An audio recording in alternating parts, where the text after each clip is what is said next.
pumunta muna tayo doon sa isa sa mga nagpapa-impeach kay Pangulong Bongbong Marcos. Wala pong iba kundi sino, mga bossing? Eh yung lagi pong nagngangangaw at lagi pong nagiiyak doon sa kanya mga press conference. Oh, Nung in-offer yung posisyon, ayan na. Alam niyo mga kababayan, itong si Chavit Singson sandamakmak na po yata ang iniimbento. Sabi ni Jongsi Yalapan, Congressman Jet Nisay, mamaya natin pag-uusapan yan. Alam niyo ang pansin ko dito kay Manong Chavit Singson, mga kababayan, lahat inventor ba to? Dinaig ho yata ito sila Nicolas Tesla, ata ito tawag dito, dinaig ho yata ito sila Galileo Galilei, sila Thomas Edison. Lahat magaling mag-imbento. Itong si Luis Chavit Singson, mga kababayan, para lang po mapabagsak si Pangulong Bongbong Marcos at yung mga humaharang sa kanya, at kumakalaban sa kanya ay iimbentohan ng kung ano-ano. Ngayon pakinggan niyo may sinasabi ito si Luis Chavit Singson patungkol kay Attorney Claire Castro. Pakinggan niyo meron pang nalalaman, 2.4 billion ang kanilang pondo. Sabi, tapos mukhang ang pagkakaintindi ko ay mapupunta kay Attorney Claire Castro, hiwalay pa yung sweldo. Aba. Sige, pakinig mo na nga sa kanila, Chavit. nung in-offer yung posisyon, may budget sila 2.4 billion. Nung inoffer daw yung posisyon kay Attorney Claire Castro, may budget daw po sila na 2.4 billion daw mga kababayan. Ito na naman si Chavit Taduin na naman tayo nito. Sasabi, kagaya lang din ito, mga Boss Chief Amo, sir, nung pinapakalat ni Chavit Singson na meron akong ebidensya kay Bongbong Marcos. Meron akong ito. Pasalamat.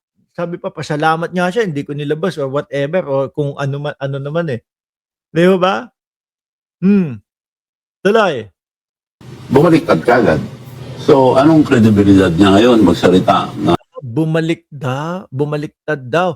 Dati daw kasi, mga kababayan, mga Boss Chief Amo, sir, itong si Attorney Claire Castro, aka Ante Claire, para sa Senado 2028. Dati daw pong kritiko.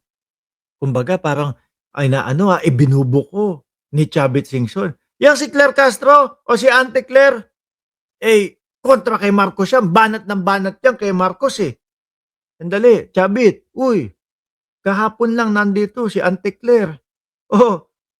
Nandito. At mismong sinabi niya, Mark, ako talaga akong dati akong bumabanat talaga ako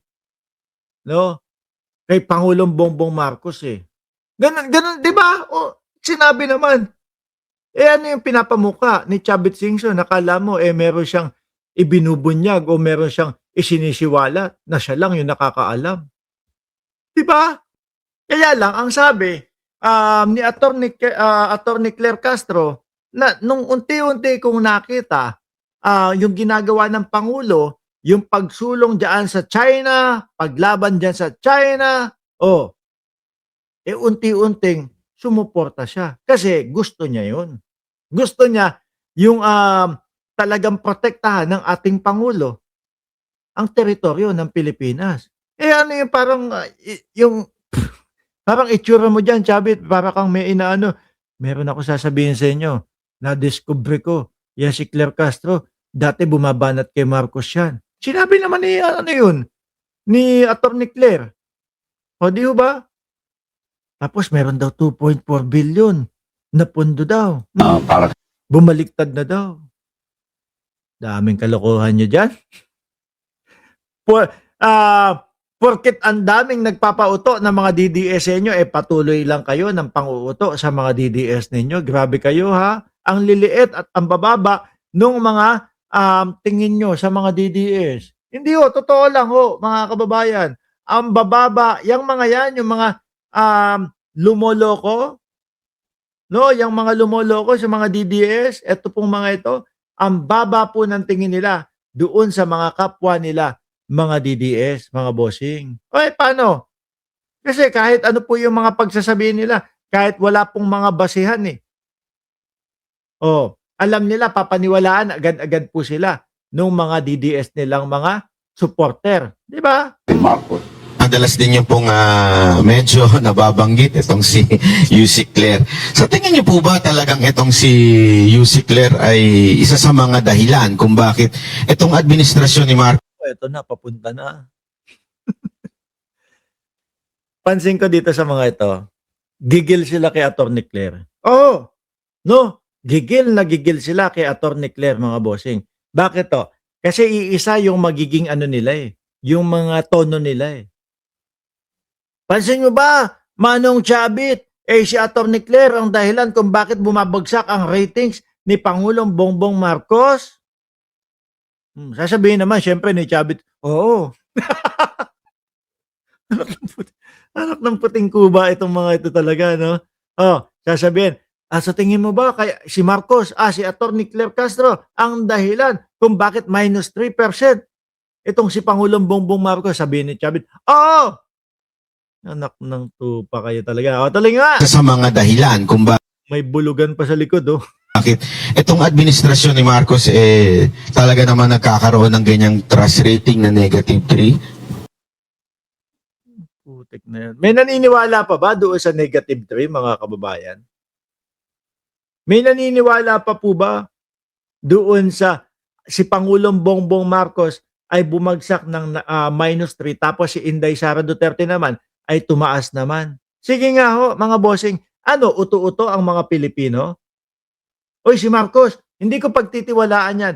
Bakit? Ibinalita niya na may nadiskubreng natural gas ang Pilipinas. No, hindi ko pagtitiwalaan yan kasi inilalahad-lahat eh. Kasi kung magnanakaw yang si Bongbong Marcos, hindi niya na ibabalita yan. Si Bongbong Marcos, hindi ko pagtitiwalaan yan. Bakit po? Siya yung nagpapasimula ng mga investigasyon patungkol diyan sa mga confidential funds, doon sa mga kontraktor na nagkamal ng maraming pera sa pondo ng bayan. Hindi ko pagtitiwalaan yan. Si Sara, pagtitiwalaan ko yun. Bakit? Hindi niya sinasagot eh. Yung confidential funds eh. No? Pagtitiwalaan ko yun, si Sara Duterte. Bakit? Ang sagot nila doon sa issue nila sa impeachment ay ano daw bawal daw magpasok o magpasa ng impeachment ng ilang beses sa loob ng isang taon. Kaya pagtitiwalaan ko si Sara Duterte. Hindi nila sinasagot ng husto yung mga issue nila doon sa confidential funds, etc. at mga impeachment. Ganun ba tingin nyo sa mamamayang Pilipino? Hindi. Mga DDS lang yung ganun, mga bossing. Di ba? Pakinggan nyo isinisisi nila kay Attorney Claire Castro yung imahinasyon nila, mga kababayan, na bumabagsak at lumiliit daw po ang suporta kay Pangulong Bongbong Marcos at tiwala ng mga mamamayang Pilipino. Di ba? Yan, dyan sila sa Seminay. Kasi nung araw, against Marcos yan, dami ng banat, walang alam, dami nang sinasabi. Tapos, nung Sabi naman din ni Attorney Claire Castro yun. Di ba? inoffer yung posisyon, may budget sila 2.4 billion. O kailangan mo patunayan Brad. No? Ang Pilipino pa naman ngayon, kapag may sinasabi kang ganyan, hinahanapan ka agad ng ebidensya. Ipinapalabas agad sa iyo ang ebidensya. Ganun pa naman po ang mga Pilipino ngayon, Manong Chabit. Ano? Hindi na po naniniwala doon sa sinabi ni Chabit Singson ganito tapos walang patunay, maniniwala agad. Kaya nga po kayo, di ba, mahalos malapit na sa tenga nyo pag sisigawan po kayo doon sa EDSA, ang sinigaw kurakot daw. Di ba kaya hindi ka pinapaniwalaan ng taong bayan, Manong Chabit? Dahil sa ganyang estilo mo? Bumaliktad ka agad. So, anong kredibilidad niya ngayon magsalita na para kay Marcos? Siya binabanatan, masamang tao yan si Marcos, masama.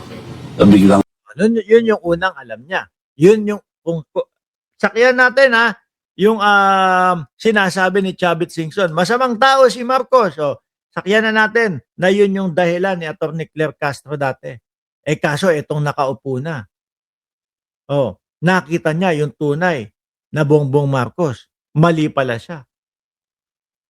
'Di ba? Kaya sumuporta siya. Hindi kagaya niyang mga DDS na alam na maganda na po ang ginagawa ng presidente, pero wala ho, patuloy lang ang banat kay Pangulong Bongbong Marcos, mga bossing. No? Banat, banat, banat, banat. Oh, kahit maganda na ginagawa. Bakit? Ang gusto ho na maupo ay wala pong iba kundi ang mga Duterte, mga kababayan. Ganun lang ho iyon. No? Tingnan nyo nga yung mga banat nila. Halos lahat po, walang mga maipakitang mga ebidensya. Mabait si Marcos. So, walang credibility yung mga taong ganyan. Na Pwede ba? Pwede ba yung ganon? Paano kung huli mo na lang nalaman, ay mabait pala ang presidente? Di ba? Mabait pala ang presidente. Oh, okay pala ang presidente kasi tingnan mo akala natin magiging maka-China din siya. Hindi pala ganoon. Hindi ba pwede yun, Chavit? hindi na, So sa tingin nyo, Manong Chavit, yung 2.4 billion napunta sa kanya. isa pa tong utu-utong DDS na to. Hinihinan tong mga to. Na utu-uto talaga, no? Hindi man lang magtanong, si Mark Ramos nagbara. Hindi, huwag niyo pa sininyo. Wala, hindi ako ngumara, no? Hindi man lang magtanong, Manong Chavit, meron po ba tayo nakatibayan at maipapakita para dito po sa mga viewers natin patungkol po dyan sa 2.4 billion na pondo nila at para maging dahilan ni Atty. Claire Castro na bumaliktad. Wala man lang tanong-tanong na yun, no?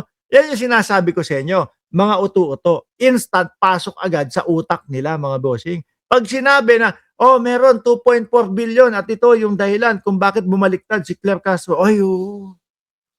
Paniwala agad. Hindi muna ina-analyze. Ano kaya yung katibayan nitong tao na ito? Paano niya nasasabi yung mga ganong bagay? Di ba? Posibleng napunta sa kanya. ang budget nila sa opisina nila. Ewan ko kung meron din allocable. Dahil Ano yun?